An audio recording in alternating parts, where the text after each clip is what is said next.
Hello, welcome to Ojas Sangam Festival and our inaugural conversation with Mahati Kannan. Thank you, Mahati, and welcome. The festival will continue tomorrow with one Sangam poetry every day for 15 minutes.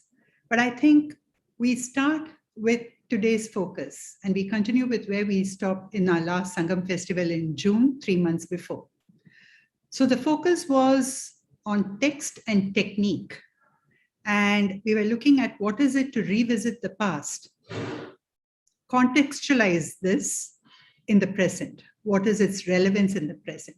So we really could not have thought of a better person than you, Mahati, to start off this festival in the same context. So please do share, what has this journey with the sculptures of Darasuram been? I know you come from a very illustrious lineage, but here we are to listen to you, your own story, your personal story. So just tell us, where did it all start from? So first off, I'd like to start by giving my humble pranams to the Almighty and my Guru, Dr. Padmasubramaniam. And thank you, Akka, for inviting me to just share my thoughts here. To be completely honest, I did not pick this topic, or I did not choose the temple for any great, grand reason.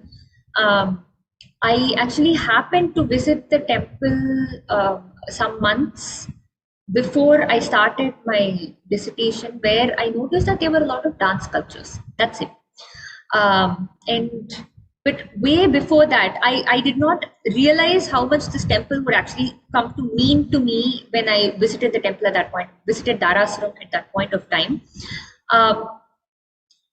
Once I actually started doing my research is when I kind of started looking into all the temples that I have visited to find out if I've got any other references that I could correlate with the Darasuram sculptures here and there.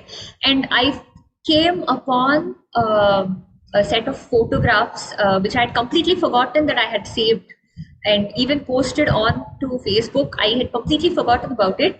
In 2011, the summer of 2011 was the first time that I had visited Darasuram, and I had gone berserk with the little camera, the digicam that I had, and took photos of everything there, not realizing that how much of use it would come into much later.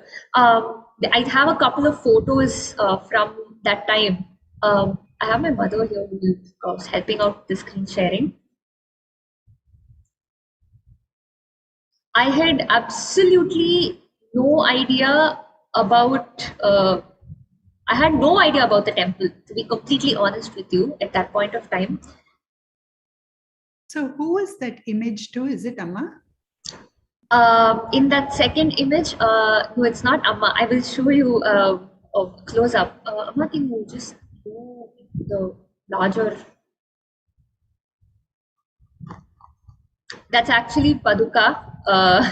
She had, yes, Paduka, but I was scared to ask if it was. It was actually a family trip. We just decided to go on a road trip and do like a kshetradanam of sorts to a lot of temples. And Darasuram, that was my first time in Darasuram.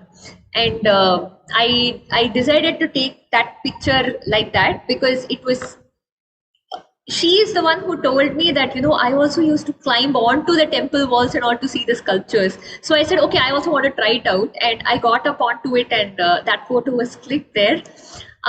So I had absolutely no idea about the temple, except that it was beautiful. And it was, I was still in school at that point of time. And it was, a Chora temple. And I had this fascination with the Choras.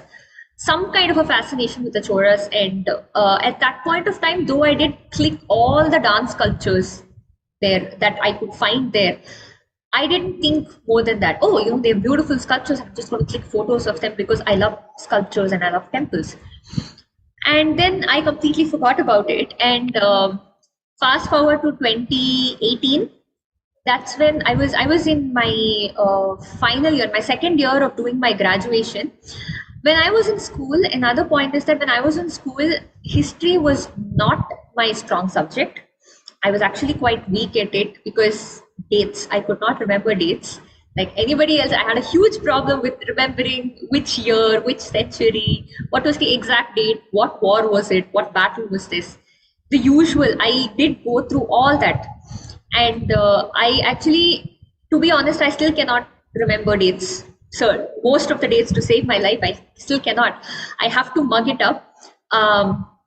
But I like what I knew about history is I liked temples and I liked the choras. That was all I knew about history. I had this very strange obsession with the choras, and that I think part of that obsession kind of translated into me choosing Darasuram for my postgraduate dissertation. Why I chose history as a major in my post graduation was again completely a last minute decision. I had finished my graduation in English literature in 2017, and I had absolutely no clue what I wanted to do next. The opportunity to study in Delhi came literally 2 months before I joined the course there. I applied, I got shortlisted for the entrance exam. I went to Delhi with my mother, wrote the exam. I actually had no hopes of getting in because I hadn't prepared anything. Again, we had to prepare the whole history syllabus that we had studied throughout school. Dates, and more names, and I could not remember anything. I went there, I sat, I wrote what I knew, and I came back. And then, about a month after I wrote the entrance exam, I get a letter saying that I've been admitted into the course. And I actually didn't know what to make of it. I literally did not know if I had to feel excited or scared because. Actually, at that point, I have a quick question to ask you. You said you were uncomfortable with dates, and yet you were brave enough to go for post-graduation history? It was actually not history per se, it was art history. It had history definitely, but it was art history. The history part of it was scary, the art part of it was not. Okay. So I think that was one of the, I did look at their syllabus, and looking at the syllabus itself, I think that gave me some sort of a confidence because I have been around temples and sculptures since I was a very, very small child because Paduka used to take me everywhere she went. Especially if she had to visit a temple, she would take me along and she would say, look at this sculpture, look at this sculpture. You know, this is the history of this temple. This is the Sthala Puranam of this temple. This is how you identify this sculpture as Shiva and this sculpture as Vishnu. Small things. And that's initially how I developed an interest in art history without knowing that it was a part of art history first. But tell me one thing, Mahati, were you just the usual child that, every party and parents try to say, Ingipare, Angapare, and, kind of inculcate their interest and really not much enters the child? Or were you actually fascinated as they used to lead you? I don't know. I consider myself a very normal person. I don't have any, great things about myself. I am very normal. I have the same problems and insecurities and, troubles as every other person. But it's not just the fact that, I found those things interesting. I think it was also the way it was given to me because it's the same history that I studied in school. And it's the same history, it's from the same history that, I see the temples around me. I saw those monuments around me that everywhere I was taken to. But I think it's in the way that it was presented to me. In school, we get to see photographs in textbooks with more of text, and they say, this king was there in this dynasty, this century, and this is the temple, and have a tiny little photo of that temple. I think if till date, if that was the only way that I had studied history, I don't think I would have liked history at all. But again, here I had the great fortune and opportunity to actually visit the temples with my guru and granddad. And also I think huge, most of the credit is to her. She decided to take me along instead of saying, oh, just a child, what will she understand? She said, no, you catch them young, took me along and showed me in person, look, this is the temple, this is this, and explained it all to me. And I think that's seeing it in all it, seeing all the temples in all their grandeur in front of my eyes was a huge impact. And it's so true. I think I would say, in all, with all humility, I would say an example for why you have to catch them young. Because I had the good fortune and a blessing to be able to visit them from the time I was young. I think that was what cultivated the interest in art history in me. I can see what you're saying, Mahati, because I do agree that anything that Paduka is going to show, it would be amazing and anyone would fall in love with it. And we can't have a Paduka in every family, but nevertheless, I think I can hear something very strongly that every single party, Periyamma or Mama or someone should take these children and start very young with the same kind of passion that you hope to see from the children later. As elders, I think it is our responsibility to, start it off early and to ensure that the fire continues to be a very. That's nice. Absolutely. That's very true, Aga. Then what? So yeah, coming back to the to post-graduation, like I said, it was pretty much by accident. I had no hopes of getting in yet. By God's grace and my guru's blessings, I did get in. It was terrifying for most of the part, because I had never left Chennai for anything except performances, and it was always with family. And here I was about to go into a completely new city, a completely new culture also, as I was about to find out. And I was not good with the language also. I was not good with Hindi, because so I got into the National Museum Institute in New Delhi. And one thing that actually motivated me to get in was that it was the National Museum Institute. The institute was within the premises of the National Museum itself.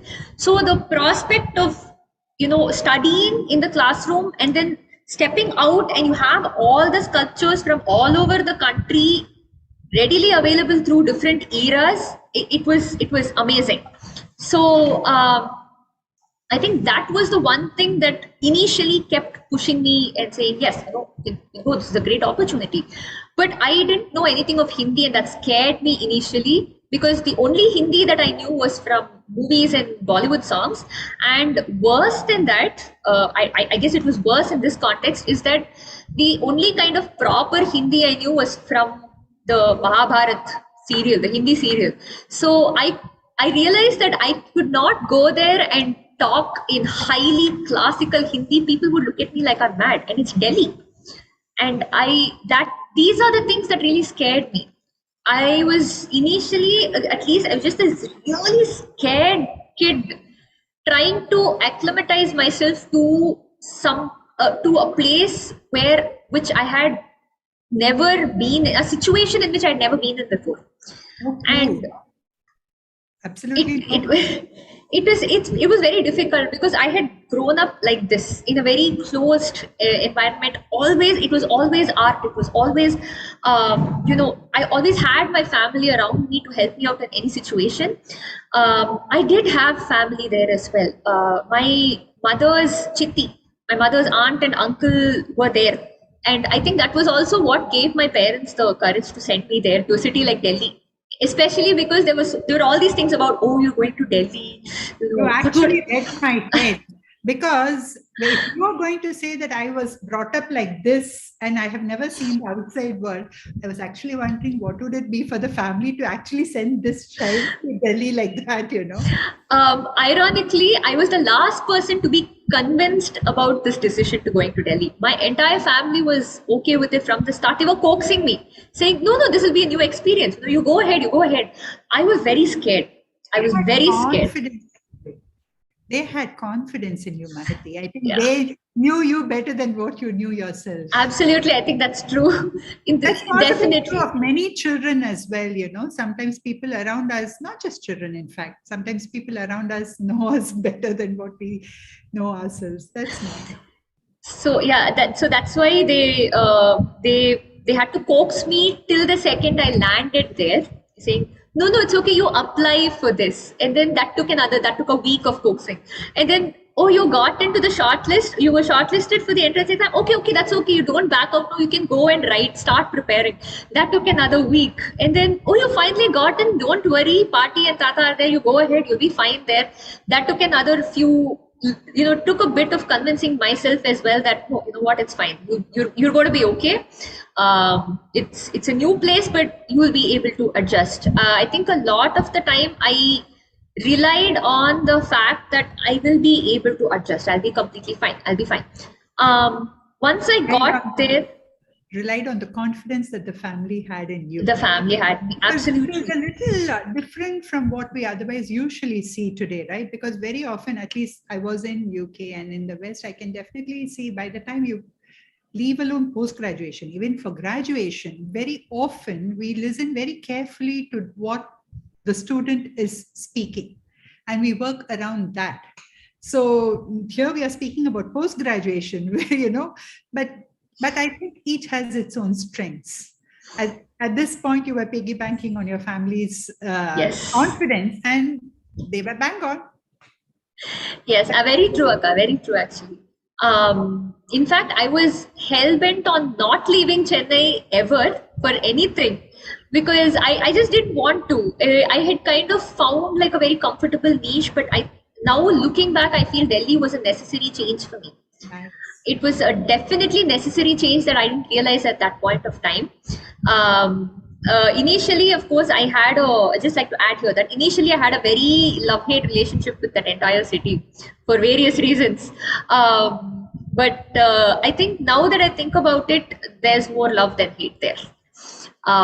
Because there was a lot of positive changes that I took on because I was put into that kind of a situation. And 2 years, of course, I had my family here. I would call them up often, vent out to them or like cry to them and say, I'm not able to take it. The usual. Just initially, at least. Did you ever call to them and ask them, where have you sent me? Did it ever come up? No, actually, not so much. No.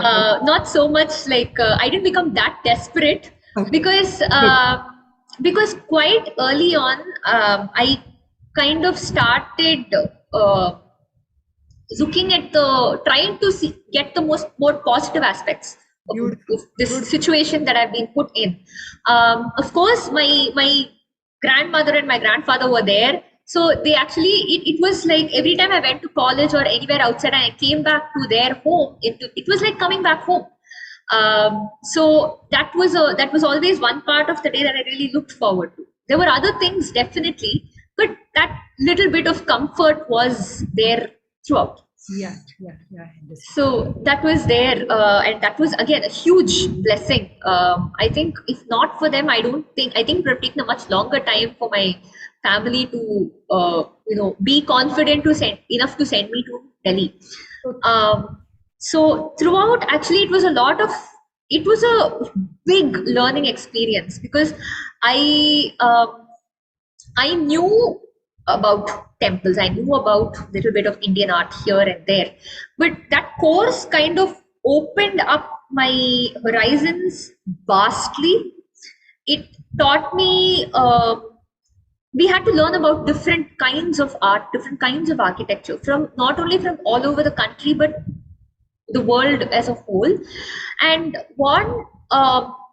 today, if I have to look back and say one major learning experience for me there with regards to the course itself as a student of art history is that I was able to, by the end of it, look at all art regardless of geographical boundaries, regardless of even religious boundaries, look at it as art and appreciate it as art.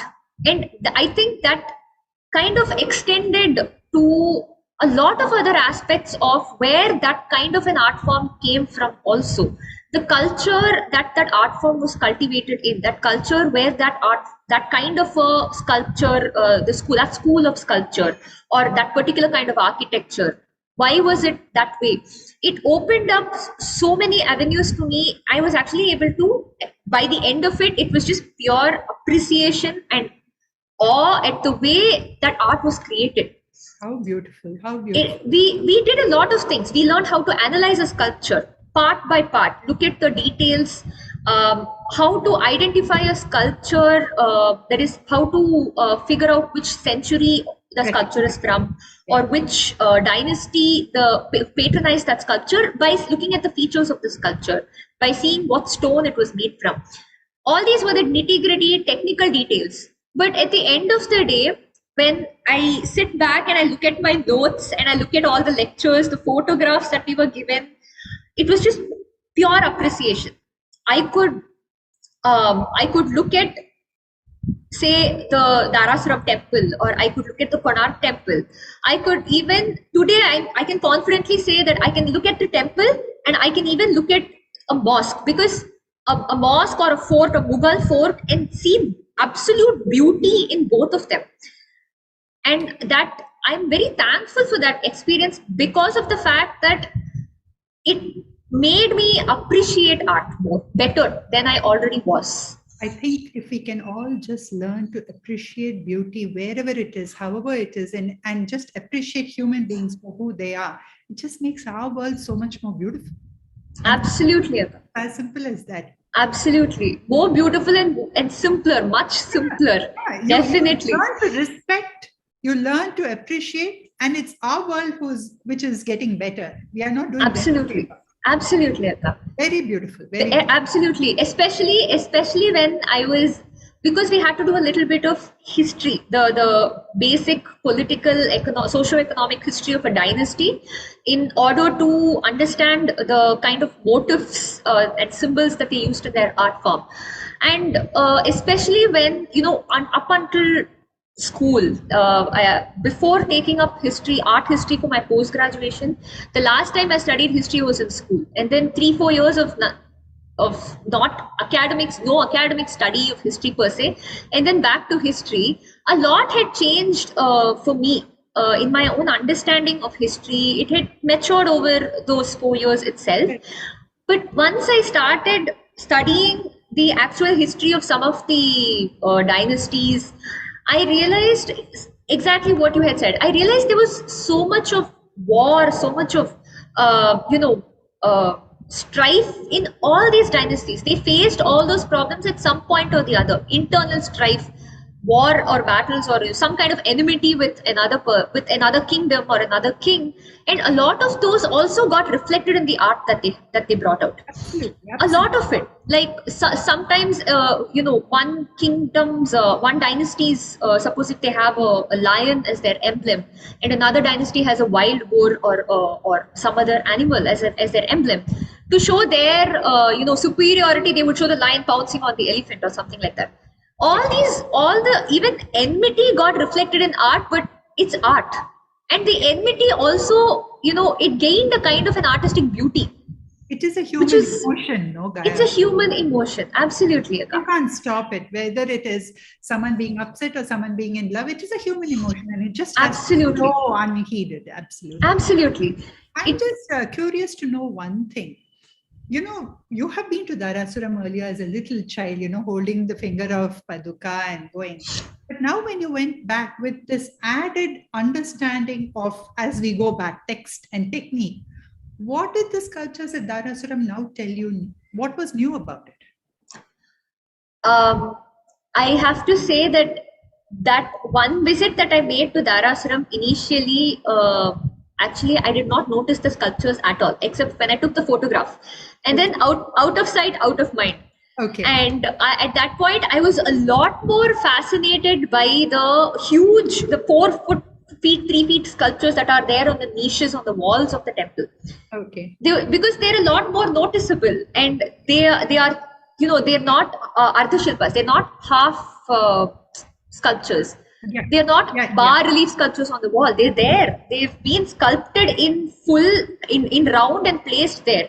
And somehow I found that a lot more fascinating. They were big. They had many arms, and they were all in different these things. It was all, sculpturally it was all glamorous for me. Yeah. But this time when the next time that I visited was quite a few years later. Again, I didn't specifically take note of the dance sculptures there per se, but it was there. Obviously, it's been there. It had been there somewhere in the back of my mind. And when I started thinking about what topic I must take up for my master's dissertation, I had a lot of options which I don't remember now. Because Darasuram, once I started work on it, that took up all of my headspace. So I literally do not remember the other topics. When I started work on Darasuram, I actually had no proper photos on hand, just the very grainy ones that I had taken in 2011. And so I actually did not know where to start that from. Why did you even pin down to Darasuram then? If it was out of sight, out of mind? It was because of that one visit sometime just before I joined the institute in Delhi. Okay. It was a very, very by the way visit. We had not planned on going to Darasuram at all. I think we had gone to visit. So our native is in Nagapattinam. So sometimes, usually every year or once in 2 years, we would go visit. Go to our native place and come back. And on the way, because Nagapattinam and Kumbakonam, Darasuram, it was a circuit. Yeah. And we would drive by Chidambaram on the way. Yeah. It was a usual. So it was like... I think it was Darasuram calling you. Absolutely. I think now you're very right, Akka. Now looking back, I think that was what it was. I only went into Darasuram because it suddenly just popped up from the back of my mind and said, I was actually in Chennai at that point of time. I had come down for my vacation or something, and I was just discussing with Paduka, saying I don't know what topic to take up for my dissertation. I don't know what I have to do. And she said, just think about it, keep a few options and see what works for you. I'll let you decide. I was just thinking about it, and I don't know where it came from. I don't even remember the reason why it popped up. But Darasuram struck me, that trip to Darasuram, and I realized I had seen, I just told her, I remember seeing a few dance sculptures there. That's it. I didn't remember what dance sculptures. I didn't remember what they looked like. I just remembered there were some dance sculptures there. Should I maybe work on that? She said, yes, that's a good idea. Why don't you start work on that? And I looked up a few photos from the internet. And I looked at it. I found a couple of photos because I didn't have any good ones. I looked at a couple of photos, and I realized that they kind of matched very well with some of the existing Karana sculptures in either Tanjavur or Kumbakonam or Chidambaram. Because I had Paduka's Karana book next to me, and I was flipping through it, and I had these photos of Darasuram sculptures next to me, and I kind of realized, this looks like this Karana, that looks like that Karana, and that was when it I think that was the spark. I said, yes, this time, I think this is my topic. Nice. So Paduka had ever thought about the same thing? Because she knows the sculptures almost by heart, in all these other places. And she has been to Darasuram. So has this occurred to her earlier? It has, except I asked her, she said, I've seen those sculptures, but even she was like, I don't exactly remember which is there, but of course I've seen those sculptures, and there are a lot of dance sculptures there. And I asked her, have you ever worked on them like you've done for the other temples? She said, no. Wow, so she said, waiting for you. That's nice. It was I think that was just adding on to the little bit of a spark, and she said, why don't you take this up then? I said, yes, I'll take it up for sure. And but then by the time my vacation here was already over, so I had to go back, so I could not make that trip to Darasuram at that point of time. But what I decided was, okay, at least I'll do some background research on the temple, because if I had to, this is end of no, I think it was a little later than that. Sometime during my third semester. Oh, wow. Sometime during my third semester, if I remember correctly. Um, so I didn't have time for a temple visit at that point of time. So I went back to Delhi. What I decided was I'll sit and at least do some research about the temple's history, because we had to include that as part of the dissertation, the background about the temple, about the king, about the the literature review, etc., etc. So I started work on that. The next time I got an opportunity to go to Darasuram was actually again a very by the way trip. But this time I was prepared. We had a performance we had a group performance in near Kumbakonam, and we were staying in Kumbakonam. And when Amma called me up, I was still in Delhi, and she told me, we have a group performance. We've got to go perform. We've planned. We've already booked ticket one way. We have to book the return ticket. And I said, Kumbakonam, then I think this is my opportunity. Can you please extend the trip by a day so we can visit Darasuram and come? I need photographs. So that was my first visit to the temple. I made throughout the duration of my work for my dissertation, I could make only 2 visits to the temple. So I had to just jam in everything, every little bit of work that I could do on site, because I couldn't keep shuttling between Delhi and Chennai for this. I didn't get any days off from there either. And the first visit to the temple, again, it was quite a hurried one. I didn't have all day. I had about 4 hours, which was actually not enough to cover the entire temple. But I remember the first time I entered, it is not as big as the Tanjavur or the Gangaikonda Cholapuram temples. It's big, but it's not so big. But the number of sculptures there, the number of detailing, just the ornamentation is absolutely exquisite. So I think the first 15-20 minutes, I was just looking around at absolute awe at the temple. And Amma had to nudge me and say, you have to take photographs because you have a dissertation in the works, you have to get to work. So hurriedly, actually, I took as many photos as I could. There were sculptures, dance sculptures, just everywhere. And I don't know where to go first. So I started off with the base and then went to the pillars and then went inside and then outside. And then I found out there was another complex. There was another separate temple shrine about a few yards down from the temple. Ran there before they closed that. I think I had about 15 minutes to finish that site, and quickly took those and came back. I took it all to Delhi. I sat and I started, matching the sculptures with the existing Karana sculptures. And it was initially very hard.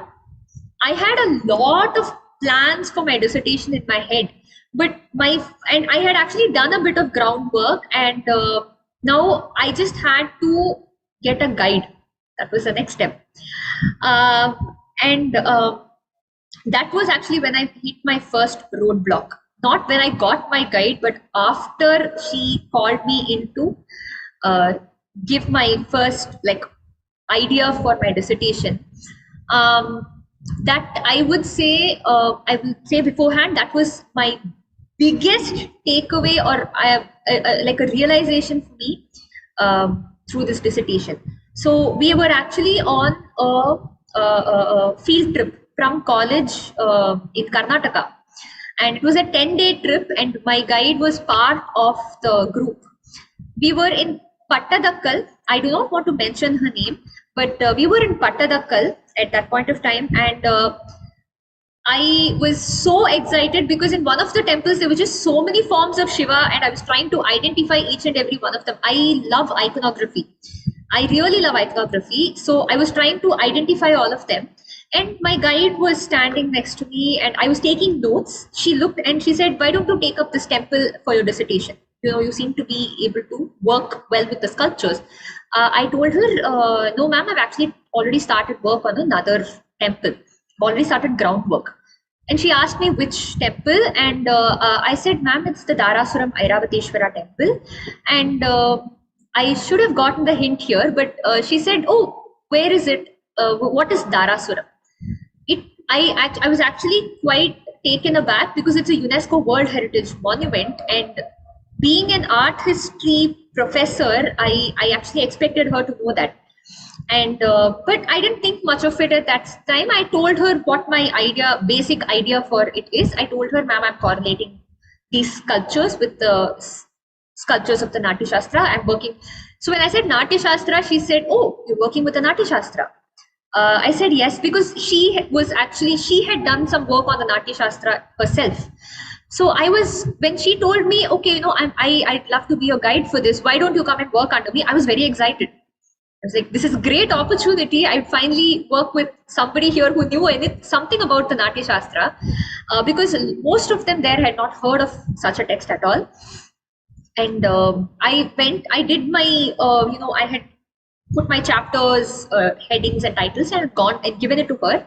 And I didn't even realize that a roadblock was coming up. I didn't suspect anything.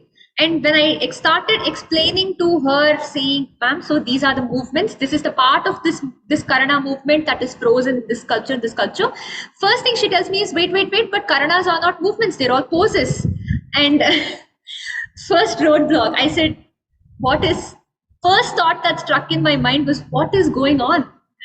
I thought she had done work on the Natya Shastra, and so it took me about, she was not convinced, right? Till that is the moment when you actually enter the real world, because till then your home is another world. It has the best of thinking mind, and you knew what they knew.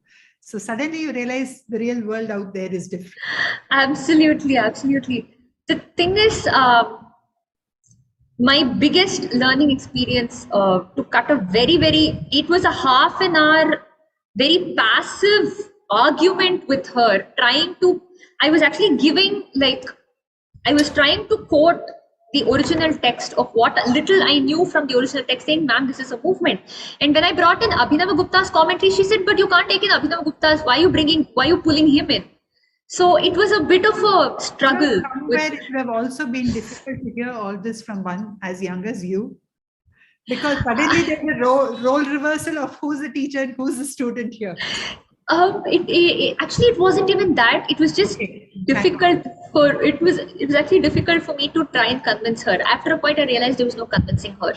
And like you said, Akka, I had always just been around Paduka, and it was Karanas, their movements, and I had practically learned all of them, and I was practicing all of them. And to suddenly just hit this dead end all of a sudden and go back to square one, my first thought when I started thinking about that conversation, or rather that argument that happened, I realized this is what my guru went through when she started her research. She was trying to do something new in a situation where nobody had done that before. Nobody had known that such a thing was possible. And it was kind of like, I wouldn't say that in the institute they didn't think it was possible. They definitely knew it was possible. It was 2018, 2019. It was not last century. The situation is different. The circumstances are different. Yet, here I was facing this dead end. I called up from the institute. As soon as I stepped out of my guide's office, I called up my mother on the verge of breaking down. I said, what am I going to do? 50%, almost 50% of my dissertation's ready. Now I don't know if I should change my topic. Should I change it? Should I go ahead with it? And then she said, wait, I'll hand it over to Paduka. She gave it to Paduka, and Paduka was like consoling me, saying, now you understand what I went through. I got out of it. You can also get out of it. You will be able to do it. You'll be able to get out of it. And it was another huge, throughout I had the same problem. So any time I approached with trying to tweak it according to what she says, but at the same time not compromising the integrity of my project and the integrity of my guru's knowledge, which was her research, which was the basis for my research. It was using her reconstruction of the Karanas that I had learnt, and her correlation of all the sculptures as the basis for my dissertation. I told her straight on call, saying I will not compromise on that, but let me try to work around it. So in the end, I had to cut down about 50% of my dissertation. I made another trip. I made one more trip to Darasuram later on. And I was able to thankfully correlate a few more sculptures, but I could not use all of them. In the end, out of about say 30 sculptures, I could use only 14 because the others were not accepted. Um, so I had to make do. But few major learnings from this. One, I learned how to be very, very diplomatic in the academic world. Sometimes it's necessary. And also I learned it's possible to be diplomatic without losing integrity, without losing your own, without being untrue to your conscience. Um, and Just that sometimes you don't need to think in complex ways, you don't need to complicate simple matters in the academic world.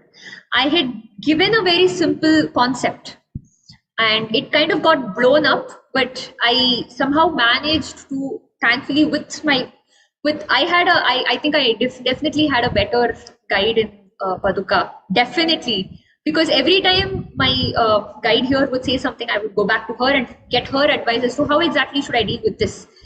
It was a learning as to how to deal with situations like this, because she told me, one of the things that Paduka told me when I told her this is the problem was, see, now you're in post graduation, and if you're going to get into the academic world even after this, if you're going to stay here, you're going to encounter more problems like this.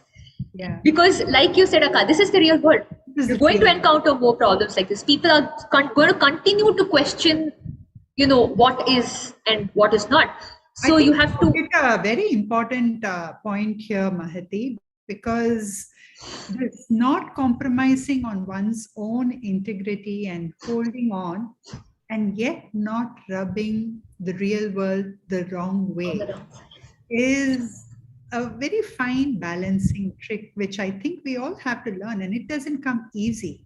We do slip, we do fall, we will scratch a lot, but then we get up and we learn. And that's actually where this journey is. And as Paduka rightly told you, she has done it and you have done it. And I think it's up to all of us to walk our own path, to find our own bruises. Because absolutely, this learning that we actually go back to what you said first, because suddenly you realize it's okay. It's not about right or wrong. This is where they are. And you suddenly learn to appreciate the other person for who they are, let them be, and actually move on. Because whether you like it or not, we all have to live in this big world. And it's not about fighting what the world has around us, but it is about coming to terms and yet retaining our own inner self. And you have done it so beautifully in such a young age, Mahati. Thank you. Actually, probably it's not as much unraveling the Darasuram as much as you have unraveled yourself during this journey. I think Darasuram was a site, and it's been there. It was a platform. It's been there. Yeah. It's been there for centuries together. And it's just the people who go in, look at the temple and come out of it that keep changing over and over. And I am just I'm just part of that stream. I went in and I came out. Probably 100 years later, somebody else would go in and find something completely different. And the same idea did come in the past festival as well, because as you rightly said, what we call as our ancient archived culture or history, heritage, all of that is anyway there, whether we are bothered about or not, that's always there. And we are just these little dots, these bubbles in this flowing river. We are absolutely just a dot in this river. And whether we come in and join the river or not, the river will move on, And so very, very good. Actually, there have been a few questions coming up. Would you like to actually answer that? Or sure. Probably we can come back at a later point. Because we have people actually who have joined us from US, I can see, and UK. We have had Sudharma, Kavya Muralidharan, and quite a few. We have Rajashri Akka as well. So one question that is coming up. Going back to the earlier part of your conversation, do you feel like even older people can fall in love with history if it is brought to life well enough? Absolutely. That's a question. There is absolutely no age limit for learning, because once when you start, I think that it starts there. I feel it starts there because you start learning about something. That learning point, or that point of falling in love with the concept, with the subject, can come from even something as simple as you just hearing about it, listening to a mention, a passing mention somewhere, and suddenly strikes that match for you and saying, "Oh, what is that?" So I there's absolutely no age bar for that, because again, I'm not old, but for me, I thought once school was over, I am done with history. But here I was taking it up as a major, and actually going on to, in fact, my MFA dissertation was also along the same lines as the Darasuram this thing. I didn't think I would do that, but yes, any age is no limit at all. In fact, so one of my biggest inspirations is Dr. Chitra Madhavan, and of the lectures that I have attended, some of the lectures that I've attended, I find that a majority of the audience are actually people over the age of 50, and they come with so much enthusiasm. It puts all youngsters to shame. I went on a so there's an organization called Beyond Boundaries, which organizes temple tours and all that, and I went on a tour with a group of people, and I was probably the only 20 something there, and 90% of them were all people above the age of 50, 60. In fact, climbing up and down 3 temples later, I sit down for a break, and one of the aunties, she comes up. I think she was the oldest in the group. She was 70 plus. She comes up and says, "Ennada mata, tired aayirtha unakku," and then she just continues walking. And I was like, I was ashamed. I was completely ashamed. But if she could have that much of enthusiasm and that kind of love for history and for this kind of a subject, then I think falling in love with history at any age is possible. Nice. There's a question which I think is very specific actually to dancers. As a student of art, and I think they are referring to you as a dancer, how is it that learning art history helped? I have, to be completely honest, I've not thought of this point before very deeply. I took it up because I like sculptures. But as art history, okay, I would put it this way. Now that I think about it, we often call dancers as, if they're dancing really well, you'd say, "Oh, he or she looks like a sculpture come to life." Or if you see a sculpture, a very beautifully, created sculpture, you would say, "Oh, the sculpture moves. It's got the fluidity of a dancer. It's got the grace of a dancer. Even, it's poetry in motion. It's poetry in stone." I think there's a very close connection between artists, dancers. It could be any kind of dance, and sculptures. There's a lot we can learn from sculptures. Even it's not just symmetry. It's not just that. It's not just striking poses like sculptures all the time. At least for me, when I see a sculpture, even if the sculpture is static, I see a lot of dynamism in it. I think it comes from at least again, to me, it comes from the fact that there is so much motion even in stillness, and that stillness is so important for me. It's really important. It's not just physical stillness, it's also like mental stillness. And this is actually not me saying it. This is again, I would say it's a borrowed concept that I believe in, because Abhinav Gupta, in his commentary of the Natya Shastra, when he talks about the Karanas, talks about Sthiti and Gati. He talks about the concepts of static and dynamic in the Karanas. And to see that in sculpture is so beautiful. And when I see a sculpture, I not only think of the sculpture, it takes me back to the artist, the sculptor who made it, how much of stillness and concentration he should have had in his mind, because one one little bit of distraction and he'd probably chip off a finger or like sculpt the eye wrong, punch an extra hole somewhere. Sure, And sure. as a dancer, as an artist, I think I try to emulate that kind of a stillness. I try to bring my focus to my dance when I'm doing it. Absolutely. In fact, you did remind me of Paduka teaching us about Sthiti and Gati. I think I must have learned it at least 30 years before during the Shibiram when I was must been in school. So it also brought back to life how much it makes a difference when you invest very early in life, when the elders invest very early in life. I have a couple of questions here, and I think Gayatri from UK would like to ask a question. But before that, I'm so sorry, Akka. I'm so sorry to interrupt. If I just thought of one more very small point for how artists can, what they can take from sculptures.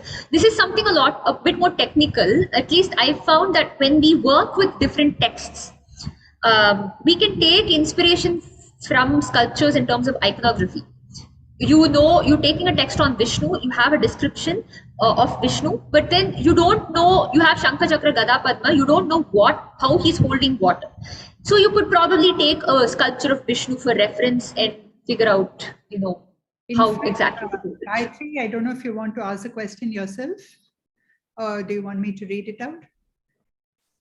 Okay, you can read it out. Yeah, okay. My Gayatri's question is comparing the iconography, which is why I took it at this point, comparing the iconography between Chidambaram and Darasuram. What are the striking similarities and stark differences given that both are Chola constructions? Similarities, actually, it's quite strange that she asks that question, because the maximum number of sculptures that are similar to the ones in Darasuram are from Chidambaram. The main difference that I could notice there is that it's just they were, if Darasuram had the right hand up, the Chidambaram sculpture would have the left hand up. Just mirror images. Those were the main differences. Or one heel would be raised in the Chidambaram sculpture, the heel would be down in Darasuram. Minor differences like this. Those were main. There is a comment which you would like probably. This is Sanuradha from UK. Best things happen when least expected, when least prepared for. Definitely. Absolutely. Then there's a question here for you. Oh, wow. How did you find that confidence when you were faced with your fear also? I think it was different things giving me confidence at different points of time for different fears. If it was with regards to the project itself, I think my first fear was this is the first time I'm taking up Karanas as part of academic research myself. Before this, I've only seen the ones that my guru has done, and will I be able to do justice to it? That was my biggest fear, and I think my biggest confidence came from Paduka herself. She's the one who gave me that confidence and said, you know your stuff. You think you don't, but you know your stuff. Go ahead and do it. You have the answers within you. Put in your hard work, and my blessings are always with you. You do great. So I think that was enough for me to go ahead with it. I think Lavanya would like to come in at this point. Lavanya, would you like to share? Hi, thank you, Akka. Hi, Mahati. I just I loved so much to see you. I have been seeing you from your very young age. And I got to see your performance when you had, when Paduka got recorded the items for 1,000 years, no? Brihadishwara temple. Oh, okay. That time. And I very much wanted to hear what you have to say. When I see you, what I get in my mind is like you're like that butter churned and the cream, Kadan, thank you so much. என்னக்கா? கடந்து வந்தேன். அதுதான் எனக்கு இவளை பார்க்கும்போது sorry இவளன்னு சொல்றேன். I hope you Please, don't please, mind. please, absolutely not. I Kandipa. feel so dear, like you're a child. Thank you so much. Thank you. ஆர்ட்டோட குழந்தை. Thank you so much. Yeah. I can understand why you say that, Lavanya, because in people like her, we see the strength of tomorrow. And that's where it is. Without a doubt, that's where it is. Thank you so much. You are common to all of us. Thank you so much. Thank you. Very nice. One more thing, I wanted to ask one thing, Sure. Mahati. Maybe that would be very inspiring to others. Your answer would be very inspiring to all youngsters. Yenana, you have been seeing so many temples and you were awestruck, and I am sure you will agree with me when I say that it takes you to that time. It's like traveling to that time and to that context. You have some impressions from that, and you start owning it, you start containing it, and you become that gives you so much of strength to travel now, this journey here and now. So my question is, to use flowery word, my question is like, ontologically, what you have, what this journey of yours, this experience of yours have given you in life? I think for me, thing is, I cannot think in highly complex ways. As a person, I like to keep things simple. And when I went into Darasuram, more than the academic part of it, more than anything at all, I realized every time I step into it, I am, of course, transported back in time then and all that, like you say, Akka. I realized not just me, but all of us, we are children. When we step into something like that, when we step into history as a subject itself, we are children, because before us, history is timeless. It is huge. It is primordial in everything that's gone before us. So when we step into the subject or learning the subject with utmost humility and not say, oh, what is there in history? How dare they do that then? Or, how could this have happened? It's happened, and, it happened for a reason. And what can I learn from it that I can apply today? Whether it be what to do or what not to do as well. And how is that how can I use that to help others? Help people around me. It could be something as simple as don't fight, don't hold grudges, because it's going to ruin your mental health. It's going to disturb people around you as well. Again, I try to glean the simplest lessons from history. The history of any part of history may be terribly complex, because that history has taken place in a complex society. All societies are complex. Be it even a temple, the kind of motifs or sculptures you see in the temple, Darasuram was a huge lesson in that aspect. I look at a sculpture and say, wow, it's a Shiva sculpture, it's so beautiful. But then you read the history of that particular sculpture itself, you realize this sculpture actually has a lot more behind it. There is a lot of social importance to this sculpture. Why is this sculpture here? Why is it designed in this way? Why was society like that at that particular point of time? What was right about that society? What was not right about that society? What is the good I can take out of that piece of information that I have? What is that information that I can take and keep it at the back of my mind, so that I don't repeat that mistake today? I may not be able to change the world around me, telling people, this happened in history, so don't repeat the mistake now. The least I can do, the smallest thing I can do is not do the same mistake myself. And another thing is, I take what Paduka has constantly been telling us very seriously, start young. I know the kind of impact history had on me when presented in the right way when I was young. So today, when I am teaching students, I try to do the same thing for them. I try to give them history in a nutshell, as simple as, I try, because I think because of the fact that I cannot think in complex ways, it's actually helped me. It's been advantageous for me. I can think of the simplest way in which I can understand that complex piece of information and present the same to whoever I'm passing on that information to. And if they are able to take it, and if they're able to learn something from it, then that's a big win for me. Even if it's just one person, even if it's one youngster is much younger than me, somebody who's in school now, a school student, or even younger than that, say a kid who's in primary school, fourth standard, fifth standard. Those are the worst years of history for anybody, because this is dates and dates and dates, and you start them young and you pile in all the dates, and the kid starts hating history.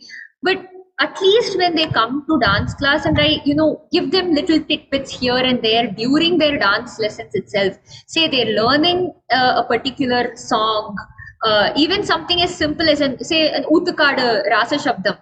Why Kalinga Nartana Krishna? Why? What is so important about that? The history of that Uttukada temple. Why is that important?